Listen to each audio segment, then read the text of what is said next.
Welcome, everybody. Thank you for tuning in. I'm Juan Cephas from at Fit PD, and this is Lineup with Fit PD. I've been a law enforcement officer for almost 30 years, and I've taught cops for over 23 years. In that time period, I've met some of the most amazing people associated with law enforcement. And the truth is that we need to have better training for cops. And today we have one of those amazing guests, Laura Elliott. She is married to Sergeant Tony Bulletproof Elliott, who actually suffered a gunshot wound to his head. And he's a walking miracle because he is actually almost made a full recovery. And joining us today also is Ashley Smashley, my co-partner in this. And welcome, Laura. Thank you so much. I'm very excited to be here. We're excited to have you here. You know what? I want to hear about your relationship. I think it's not just me that wants to hear. Everybody wants to hear. What was your relationship? How far do you and Tony go as far as your relationship is concerned? We go way back. Okay. Way back. We met in high school. So I don't even know how long we've been together, maybe almost 20 years, I believe. And I mean, his dad was my track coach. His dad was my first boss. His dad owned a pizza restaurant. I worked with Anthony in the pizza restaurant. So we go way back from when we were kids. We basically grew up together. So that was, he's very entangled in my life. He's a part of me. And I think, not to jump ahead, but I think that's with everything that happened to him, that was amplified how scary it was. Because I know everyone will lose a piece of them if something like this happened to their spouse, but it was like, everything in my life had him in it, everything. So it was obviously very scary, but that strong bond, and we've been through a lot together. In college, we went to college, had separate colleges, so we did long distance. That really kept our relationship very strong. After college, we moved out to San Diego when he joined the military, and we had to do distance throughout all of that. He got deployed for a year, so I didn't get to see him for a whole year. So it's interesting. You like kind of look back and you think, I feel like maybe I was being prepared for this because of everything that we've had to work through, and it wasn't easy. No relationship is easy, but we had kind of a lot of those extra conflicts that really made us have to work on ourselves, work on our relationship. And it's been like a long ride. We've been together forever. A long but wonderful ride? Wonderful ride, yes. Yeah. Sounds like it to me. Yeah. Laura, now, there's no real way to prepare yourself for what happened to you guys. No.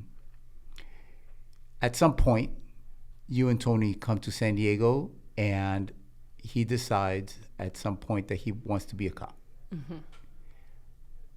Can you take us back to that conversation and your thoughts at the time? He's always been someone that's wanted to do something. Heroic's not really the right word, but he's always wanted to do something very meaningful in life. And that, I think the first thing was when he told me he wanted to join the Navy SEAL program. He went through that. He ended up failing out during Hell Week. But I also remember when he told me he wanted to do that. And we've always been very supportive of each other and of what our aspirations are. And I never wanted to be the thing that got in his way with that. And that was a really hard pill to swallow. So when he decided to join the police department, I was obviously very excited because I know like how important that was for him. But it was hard. because you not only know like the risk that they're taking every day, but there's like all sorts of other stuff that goes along with being a police officer, especially in today's society. And it's just, it's a lot of scary things to think about, but I think the fact that it was something that he was just like meant to do, honestly, it's easy to support. It's easy to support that. It's funny because when he was going through like the academy, or after he got out of the military and he was applying, and he has a great resume, like military, Navy, he has his master's. He applied all the way up and down the West Coast, and he kept applying. He actually applied with San Diego PD once and didn't get it, and then he ended up applying again and he got it. And so it was very exciting, and I knew that was something that he was just excited to do. So it was good, but it was also very nerve-wracking. Can you share some of those nerve-wracking thoughts that were going through your mind as he embarked on this endeavor?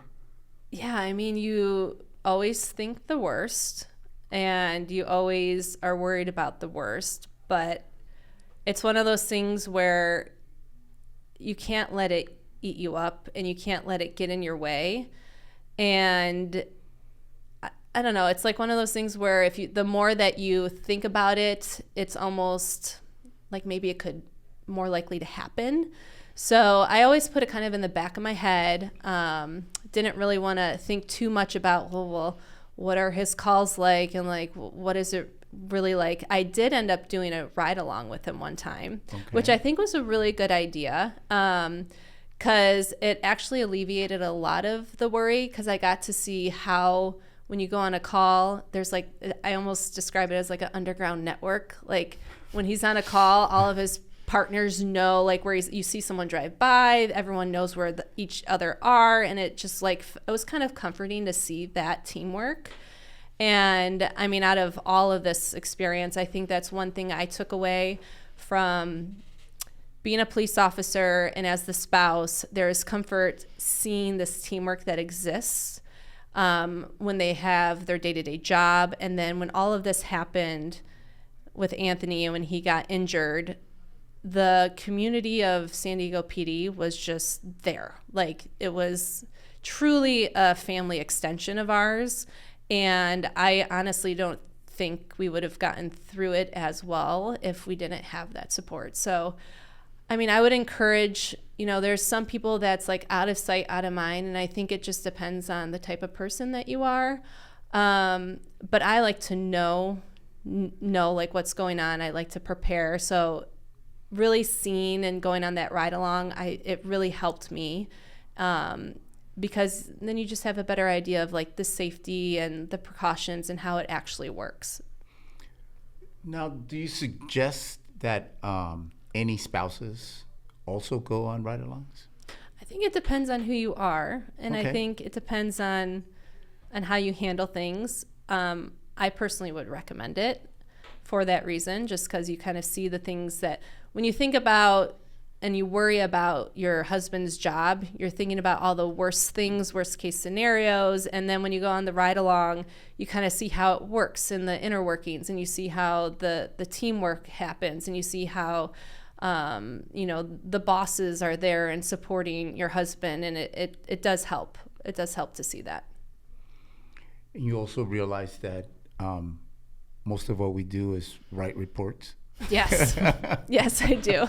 Okay, so I do see, and Anthony talks about that a lot, It was funny on our ride along though, because you're like, okay, like what's the action that we're getting to? And there was someone that he got a call of theft or someone, and it was funny because I was in the car and I was like all into it, and I'm like looking for this guy, and I'm like, oh my gosh, there he is. And he like did a U-turn into the gas station, and I was like, am I supposed to sit in the car? What am I supposed to do? He's like, no, like you can like, be in the action too. So I like got out of the car and I'm like running after him. I'm like, all right, I'm going to see what this is like. And he like runs into the gas station, and I see the guy like throw the credit cards he stole like behind the shelving or whatever. And Anthony's like handling the situation, and I'm trying to be helpful, and I'm like pick up the credit card. I'm like, he's like, put those down. That's evidence. I'm like, oh my gosh, I didn't know. So it's just, you guys have to think about so much stuff. You have to know, and just like you said, the reports, and there's a lot that goes into being a police officer that people don't realize. And his brother's also was a police officer, so it's really funny. The family gets together, we kind of joke and talk, and people will see officers like parked in their car, like not doing anything, and we're all like, that's because they're writing like a million papers right now. They're always working. And there is this element that and it's with like all professions, but there's such a spotlight on police officers, and as a wife, I'm kind of like an insider but outsider, so it's really interesting. But people just don't get everything that goes into it, and it's really heartbreaking to see and to hear some people's opinions on like what goes on when like they've never gone on a ride along, they've never contacted like their local community, right. They've never contacted the police department in their community and just asked questions. So that's something I'm really passionate about, and it just comes from a basic standpoint of like, try to understand something before you judge it or before you have like such a strong opinion on it. So that was great to kind of see that with the ride along. That helped. Yeah, I feel that a ride along is something that could help a partner. What do you think, Ash? Yeah, I think it's awesome that you helped him make an arrest. Well, I tried. That's a good story. The only thing that would have made it better is maybe if there was a tackle involved or something. Yeah. Now, let's go back to the night that of December 17th, 2023. December 7th. 2023. Of 2023. Okay. So that's a couple of weeks before Christmas. Yeah. So your mindset, the family's mindset, everybody's mindset is probably, holidays, the normal stressors, but the happiness for the kids, because you guys had, at the time, two young kids. boys. Yep, 2 young boys. So, everybody's in that mindset. And then there's a video of Tony using the Ring camera to almost intervene before the officers make contact at your residence. Yeah, that was wild. Can you take us back to that moment and tell us a little bit more details about that? Yeah, I mean, that night, we were, remember it just so clearly. That night we were out in the street, and he does this thing where he gets like scrap wood and he builds ramps for the boys to ride their bikes on. So it's like his thing that he does, and then he like takes it apart. So he built a ramp, the kids were playing, and like you said, holiday stuff. He's really big into decorating the house with lights for Christmas. So he just like finished all of that, and the house looked great. He like went on the roof. He's like a go-getter. He like went on the roof and did the whole thing on the roof. And just like preparing for the holidays. And he's been in it for a while, so I reached a point where like I don't really think about it too much. Right. He was also in a very safe area, which is another thing I guess I would like to kind of let people know. He's worked in very dangerous areas for years and nothing's ever happened, and he moved to like the nicest area, and he was a sergeant. It's almost like the safest job at that point. Like, he's not somewhere dangerous, and he gets shot. So it doesn't matter where you are, stuff happens everywhere. Sure. So you can't always, I guess my takeaway is, you can't always worry about it all the time. So I was in a point where like, okay, he's going to work. We've been doing this for a while. I didn't really think of anything. And then I have little kids. So unfortunately my phone's always on silent because there's always a kid sleeping or something like that. And, they called me, I guess, multiple times. I didn't answer because I was sleeping. And then, they knocked on my door, and it was in the middle of the night. It was probably around midnight or so. And we have a dog who was like just barking like crazy. And I saw 3 men, and I didn't see their uniforms yet. Okay. So I was like really scared, and I was like, oh my, what's going on? And then I was like waiting by the door, and they were just standing there. I'm like, I don't know what to do. Anthony always tells me, never open the door. You know, he's a very protective husband because of his Right. job. And so I'm just sitting there, and then all of a sudden I hear Anthony on the Ring camera, and he's like, hey boys, and he's like talking to them. I'm like, oh, Anthony knows them. And I'm like, this is really weird. And the only thing I could, because if I would have known that they were officers before I heard Anthony, I know what that means. Yes. Like when officers show up at your house in the middle of the night, I know what that means. Yes. But it was interesting because I didn't see that they were officers, and then I heard Anthony talking to them. And then when I like looked through the ring hole, I was like, oh, these are like his coworkers. Maybe Anthony forgot something really important. I don't know what that is. Right. Yes. But that's just like first thoughts that came into my head. And so I was like, okay. And then I opened the door, and then I just remember like looking at and I was like, oh, hi. Like in this Ring camera video, you'll literally hear me say, oh, hi. Mm-hmm. And then I like see their faces, and I immediately go, oh my God, like something is up. But it was so confusing because Anthony was literally just talking to me or talking to them on the Ring camera. And then that's when they like were like, can we come in? And then they kind of told me what happened. And I just remember them telling me Anthony got shot, but he's okay. And I remember just being so shocked. Like I didn't feel anything in the first couple seconds. Right. And then I was like, oh no, this is that moment, Laura. This is that moment. Literally my worst nightmare. Like as the spouse, my worst nightmare is to have 3 cops show up at my door in the middle of the night and tell me my husband got shot. Worst nightmare came to life. And when like that kind of processed, I just started crying and bawling. And one of the guys that was there, I knew him because he was Anthony's old boss. So that was kind of helpful. But then I have like 2 little babies sleeping upstairs. Yeah. And I'm like standing there, and I'm like not knowing what to do. Like I have kids here. We don't have family that live by us either. So it was like, it was stressful, very scary. And then his old boss, Jeff, was like, okay, like go get some stuff, go get dressed. I'm going to take you. And then the 2 other officers stayed at my house, and we have a close friend that lives nearby. So then we went in his car, and I called them a bunch of times, but it's the middle of the night. No one picked up. Called a couple friends, and then we drove to my friend's house and pounding on the door and like not answering. And finally he answered, and I was like, Anthony got shot. You got to go watch the boys. And I was just like, I just remember like ranting, and I was very frantic. And then like Jeff had to kind of step in and like explain what the situation was, and then got him over to the kids, and then me and Jeff just took off, lights on, to the hospital, and kind of going beyond the Ring camera. I just remember getting to the hospital and being swarmed by all of these uppers, like sergeants, and a chief Nislight was there.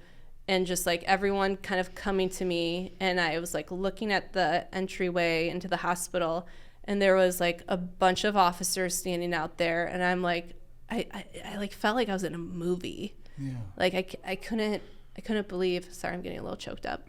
It's okay.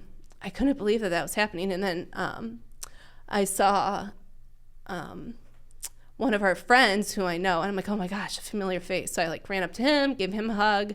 And that helped a lot. And then went into the hospital, and they took me up to see Anthony.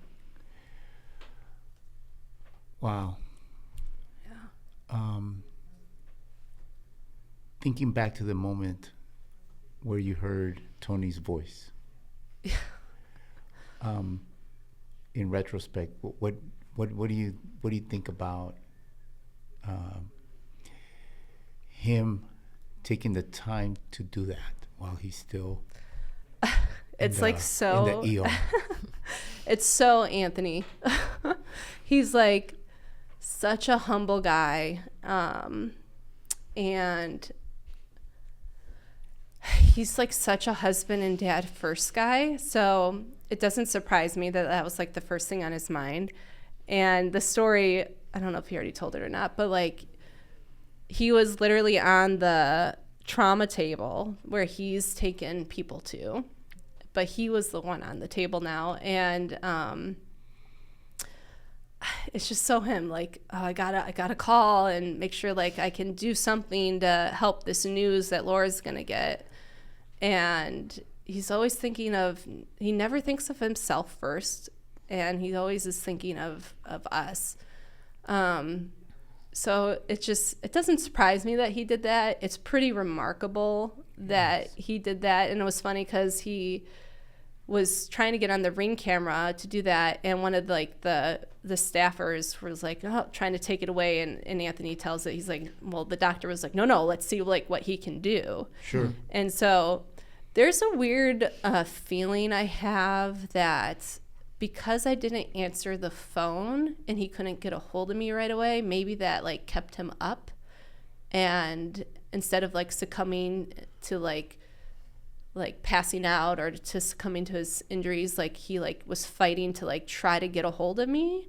It's interesting to think about, like maybe that helped in some way that he couldn't get a hold of me, and then he was like on the trauma table thinking of anything he could do, trying to get a hold of me on the Ring camera, and then all of that. So yeah, I don't know, I think maybe that had an impact. In listening to you speak, I feel like that would give him purpose. Yeah, I think so. And I think about that a lot. But I guess we'll never know, but I think so. Well, when I spoke to Tony, I mean, he describes that his family was priority. Yeah. And so when I heard him speak about that, I could feel that his entire purpose in this earth at that moment was you and your children. Yeah, So, we're very, very lucky. it was good to hear.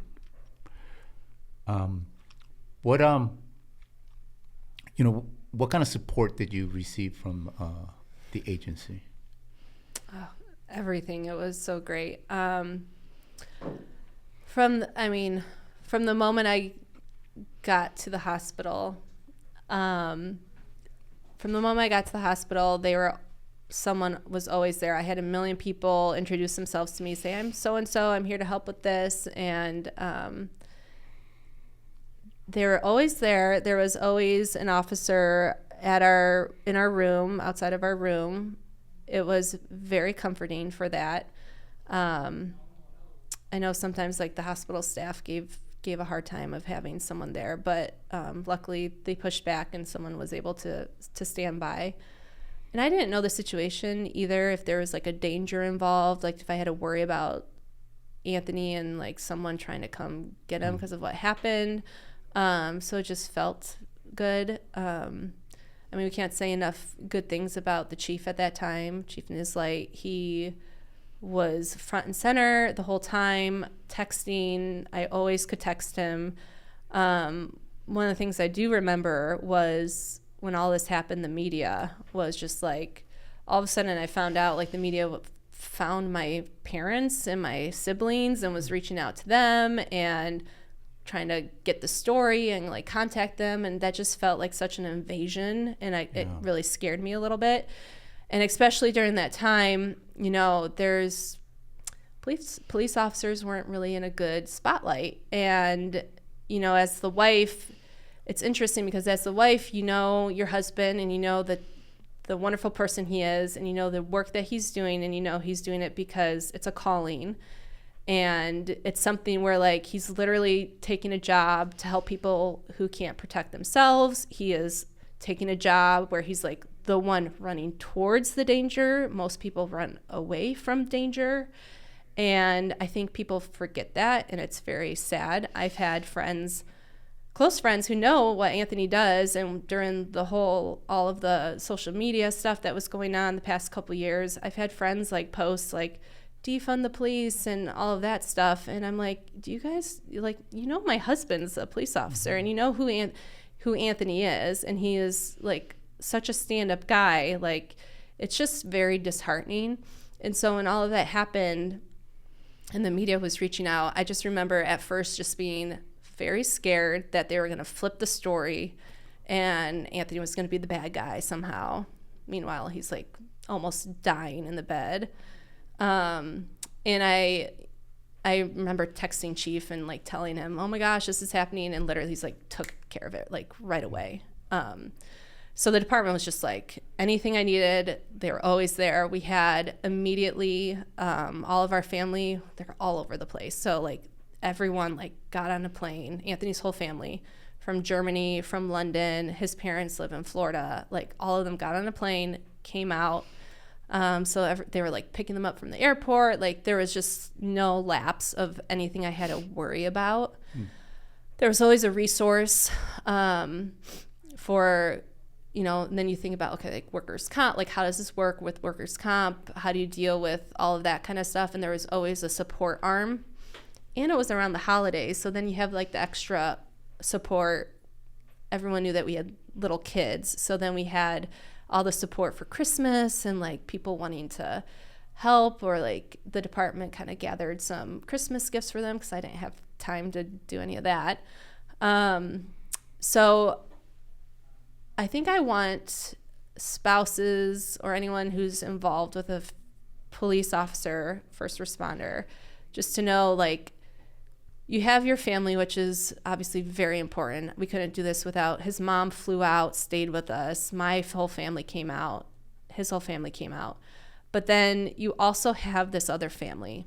And I didn't know I had this other family, the department. And when this stuff happened, it was like, it was just so relieving. So, and it, you know, hopefully you have a good department. I'm assuming most people's department would step up in like a situation like this. And it's just good to know that there is that community there for you if something like this happens. And I think that's important to think about and to understand. I think most departments are there for their officers in time of need. Yeah. In time of need, definitely. You know, there's a thing called Thin Blue Line family, and that's in those situations is when that family comes together. Mm-hmm. Now, Laura, at what ages are your kids at this time? They are not even one yet because we had his first birthday in Colorado. So I think it was like 9 months, maybe somewhere around there, maybe 10 months. And then like 2.5. Well, okay. Yeah. So pretty little. they're young, so young that you really can't even communicate with them much. No. But what do you tell them? Because they see their dad in the hospital. Right. So what do you say? That was interesting. So when all of this happened, because we have kids, and I swear that's the only way I got through this is because I had kids. My first thought wasn't, oh my gosh, I'm going to lose my husband, who I've been with forever. My first thought was, how do I tell the kids? First thought. And early on, when like I didn't know how bad things were, it was right before his brain surgery, knowing like super high risk. I don't know if he's going to survive. And, you know, my mind was just consumed with, how do I explain to my almost 3-year-old that if daddy doesn't make it, how do I explain that to him? Like, it's such a crazy concept for someone that little. So that was the first thought, is like, how do I explain this to them? What I ended up doing was obviously waiting a little bit after he went into brain surgery. He came out and he was doing okay. The communication, I didn't see my kid. That's the first time I've been away from my kids. I'm someone that is with my kids all the time. And I was away from them for, I think, like a week, which was super hard. But luckily, like, my sisters were there, our grandparents were there, like, everyone was there. And that was really helpful. And we were just saying, you know, Daddy got hurt at work and he's in the hospital and he's getting better. And that's all you can say. Yeah. And our little one was way too little to even like know anything, but that's what we communicated. And like to this day, he just knows like Daddy hurt his head, and that's why he couldn't move. And so we kind of explained that. I mean, obviously he doesn't know any of the details, but yeah, that's as much as we could do with them. Which makes sense. Mm-hmm. Now, what do you tell Tony? So I remember when I first saw them, it was just like that moment of like both of us broke down crying. And I just remember feeling like, okay, like I need to be the rock right now. And all I could think of was all these miracles that you hear about and how you can't explain it, but I remember thinking, if you tell your brain that you're okay and like something's gonna happen, like then it's going to be that way. You just have to manifest it. So right from the beginning, I just always had this mindset of, you're gonna get better. Like, look at you, like you're fine, like you're alive, like you're going to get better. And I just remember never wanting to put any little thought in his head that he was not going to get better. And it's interesting because when he was in the hospital right after his brain surgery, he was, you know, asking all these doctors about like, because you want to know, you're like, am I going to walk again? Am I going to move again? Like, and unfortunately, not a lot of people get shot in the head and survive. So like no one knows the answers, and everyone's different too. So you get a lot of vague things. And I do remember one doctor like looking at us and was like, I know the answer you're trying to get. And she's like, I can't tell you that, but don't plan on ever walking again. And I was like, I just remember being like, why did she plant that seed in his head? Like, I was operating on the sense of like, that's not even an option. Like, don't even think about that. Your brain is so strong. Like, it's a miracle, like the things that people get through when they're like strong-headed and they just have that in their head. And so that's just how I operated, was there's just no other option. This is what's going to happen. Laura, where does that mindset of yours come from? I mean, at that moment, it was survival. Okay.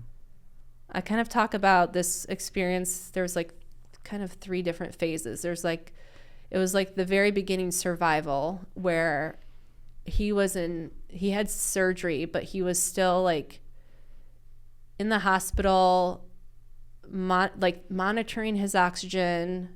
He had issues with like his kidney. Like there was a lot of stuff that I don't even think he thinks about that was like going on that was really scary. And that was all survival. Like I just remember thinking, I don't even care if he walks again. I know like that would be really hard, but like at least he's alive. And so there was like this whole survival time. And then when we started seeing like, okay, he survived and he's like awake and he can talk. And I was like, then there's like this whole like, okay, well, now let's work on getting better. So there was like phase 2, which was like all the rehab and the recovery. And so I think that mindset was just instinct. A lot of it was instinct. You'd be surprised as to what you can do when you're in a situation like that. And it's always hard to prepare for a situation like that. Anthony talks a lot about it too, but you know, just being always like a go-getter, always someone that like wants to do their best. I've always kind of been like that. So like when the time does come, you end up stepping up, and it's just kind of instinct that happens. So I think that was kind of like how I got through that. It's amazing. Amazing. Follow up to that.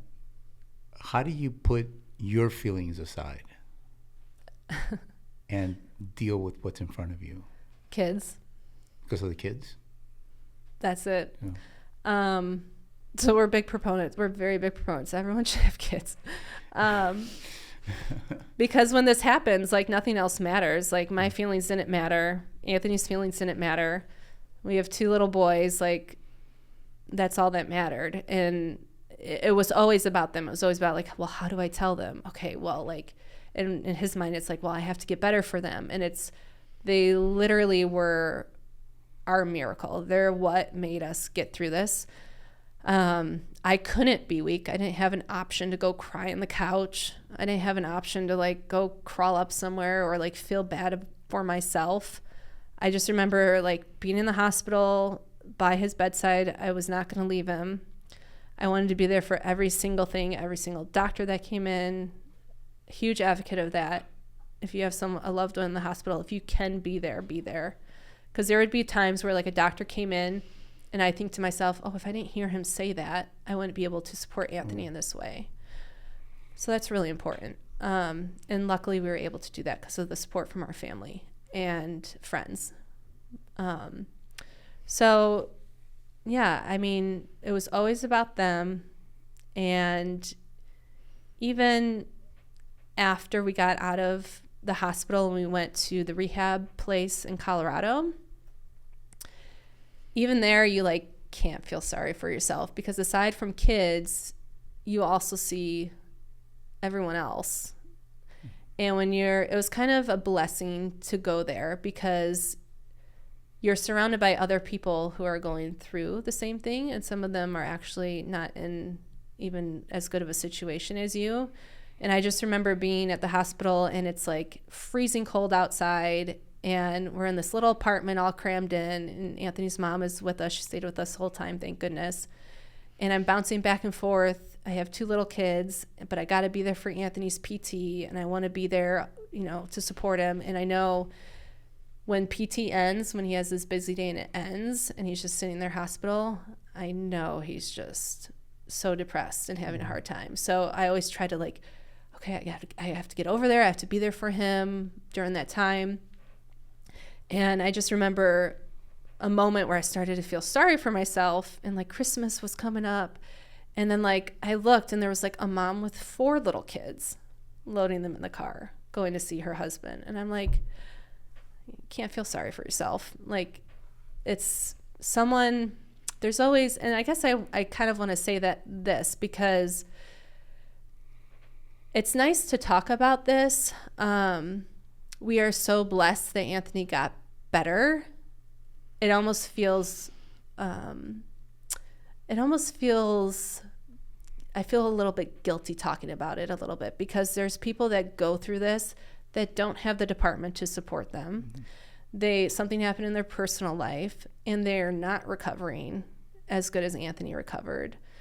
So I do want to take a moment just to like recognize that there's a lot of people that are going through hard stuff and a lot of us don't realize it or see it. And we were just very blessed to have all the support that we had and that Anthony did recover. So I hope like talking about it is helpful, especially with this community and the police officer community. But at the same time, I do want to recognize that we are very lucky and it's almost like we can't complain because we got out on the other side and there's a lot of people that didn't. And my heart breaks because I do remember this dad at the Craig Hospital and he had 4 little kids and he was in a wheelchair and he was at a couple sessions with Anthony and a very fit guy. You could tell like I don't know what he did, but like athlete, like very fit. And just such a cute family. And then like unfortunately like Anthony kept getting better and like fortunately Anthony kept getting better, but unfortunately for that guy, like I just remember them being in like a workout together and Anthony at that point was able to like walk with a walker and he still was in the wheelchair and you're just thinking like, wow, like there's people that just like have it way worse and they have to be way stronger to like get through that. So we've been very blessed, but like always remember there's a lot of other people going through even harder stuff. Absolutely. We got to count our blessings, but also think about others. Yeah. Now, going back to that moment where Tony started walking again. Yeah. what's the first time you see him take the first step? What's going through your mind? So cool. It was like, I don't know how to explain it. You explained it. Well, so cool. But it was also the moment that really shifted me was when he was in his hospital bed, and it was the first night I had friends come stay with him at the hospital, and then I left to go home to put the kids down. And I remember coming back, and he was like, "Hey, babe, do you want to see something cool?" And I was like, "Yeah." And I looked, and he like did like a little raise with his thumb. And in that moment, I was like, "Oh my gosh, it's there. The brain is telling his body to move. Like, we're going to be okay." And I know Anthony, and he's going to work really hard to make sure that this happens. And so that was the moment, that little thumb raise. It wasn't the first step. It was that little thumb raise that really, and there was a moment where he moved his toe that was just fantastic. But the staff, the PT people, oh my gosh, PT people are so great. And I remember there was moments in the hospital where he couldn't sit up. He really early on, he like couldn't even move his eyes to like look to the left. And I just remember constantly like sitting on his left side, forcing him to try to look. It was like really, it was very scary to see how much work he had to do to like move his eyes. So little by little, and then he, you know, at some point he was like raised in a hoist to like go onto the chair. He's like, to even stand up, he needed like so much help. He needed like this walker thing to like lift him up. So it was like a lot of medical attention, nothing independent. And then I remember them taking him out into the hallway, and they had him like holding on to the railing, and he was trying to take his first step, and he was just like using all of his might to just like, he's trying to move that foot. And then he was like, it wasn't moving. And then bam, it moved just like a little bit. And that's when, and I'm over in the corner, I'm like, yay, you know, cheering him. So it was like all the little things were such a big deal. And then sometimes some of the small things that happened would just like totally get rid of all that good feelings. So like he was progressing so well, and then I remember him trying to get into the car, in the front seat, and he was just trying to get his foot in the car, and it's just like shoe fell off. And then it's just like we were feeling so good, and then you realize I can't even get into the car. So a lot of the small things felt so big, and then a lot of some small things just totally took you back. Such a inspirational story, Laura.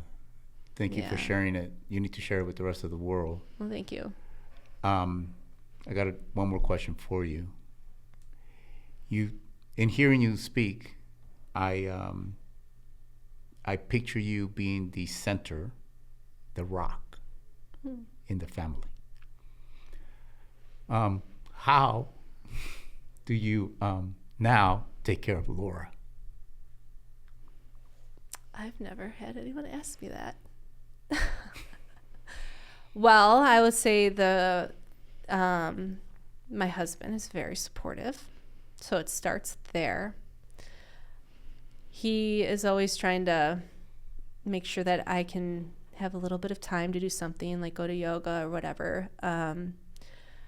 But I've reached a point in my life, especially with all of this, where I don't care about a lot of other things anymore. I don't care about, I used to play volleyball, and I love playing volleyball, but like, whatever, I don't care. The most important thing is like, I'm like so happy when my kids are laughing and we're all together.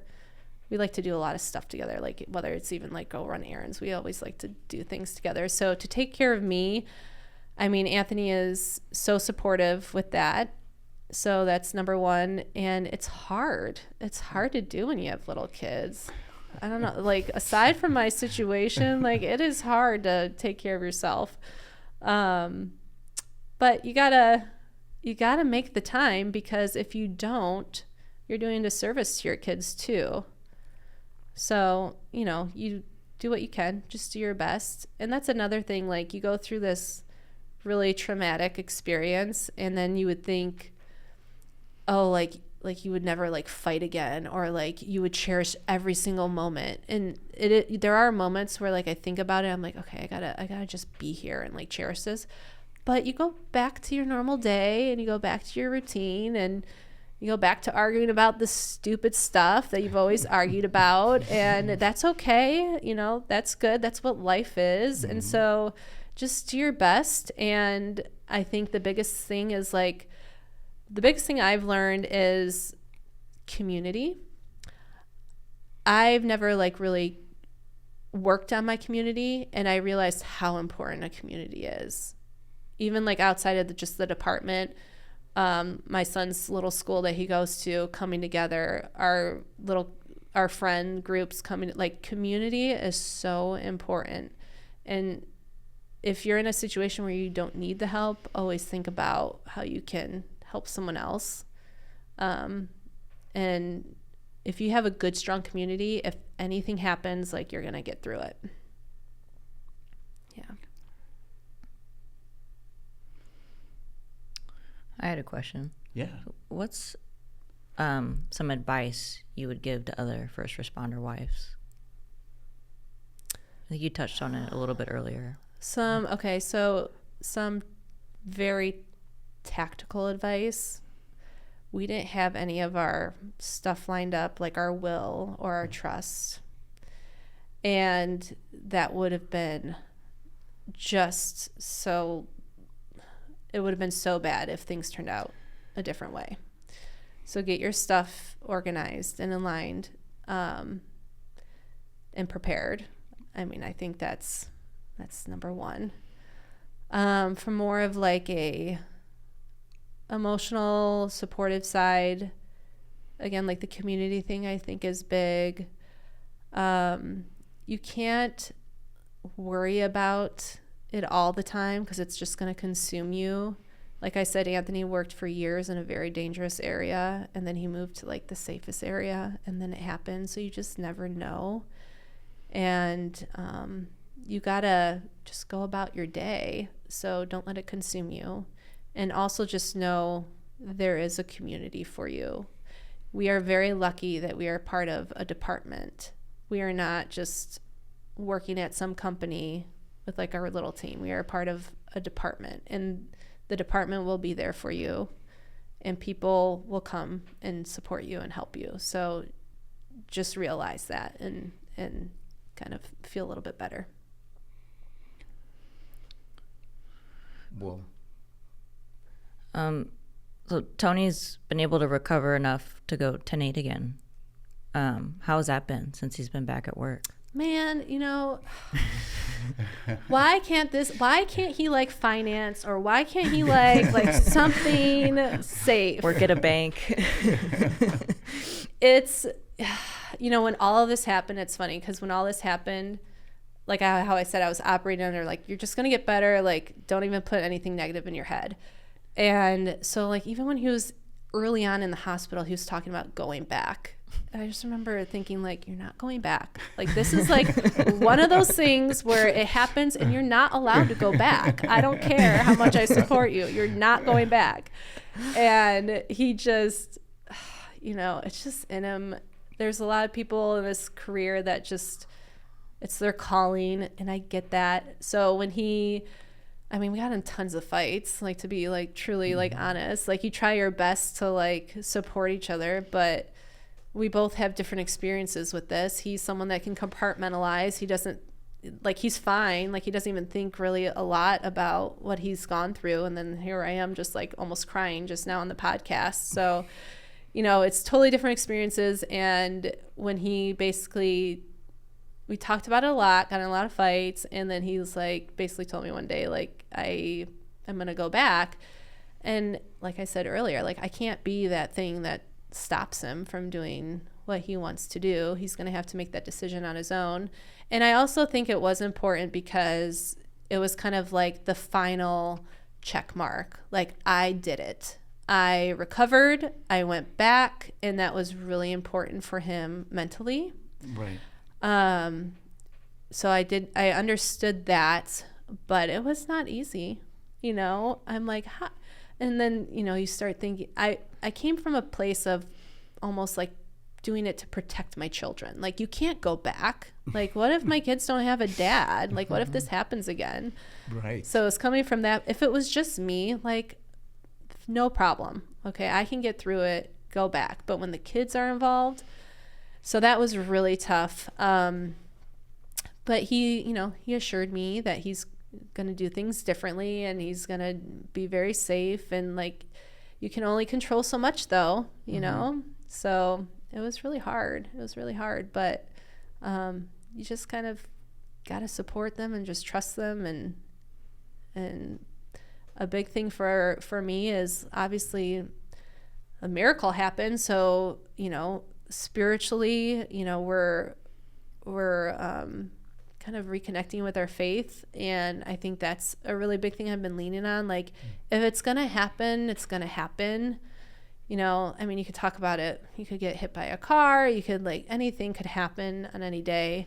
For some reason, something, you know, saved him that day, and something is watching over him. And I think having that faith is really helpful because it takes a little bit of the responsibility off you. I felt a lot of responsibility of trying to protect him so that he would stay around and the kids would have a dad. But having faith is definitely helpful too, with that transition. Wow. You said so many powerful things. I think one of the things that stood out to me the most is when you talked about how Tony was calling you, you know, after he was shot and you weren't answering, and you think that's what kept him alive because he had to stay awake so he could get a hold of you. So that was huge. Yeah. You like replay the situation in your head and you're like, I wonder if this happened, if it would have been different. Or like, you know, you can like think about it all the time. Like, he talks about that night, if I would have just done this differently. It's funny. He was like, you know, I was just sitting outside in my car waiting for my guys to like handle what's inside. I was eating a cheese stick. I was just like hanging out. And then like a couple minutes later, you know, it's just like boom. But yeah, I don't know. It's I have a feeling it had to help him. I don't know. Yeah. Well, Laura, I think we're going to find out because we're going to do another episode with Tony here. Yeah. And I want to thank you so much for sharing your amazing story. Thank you. Because you are definitely one of those amazing people in law enforcement. Thank you. Thank you so much. Thank you for so having me. much. Thank you.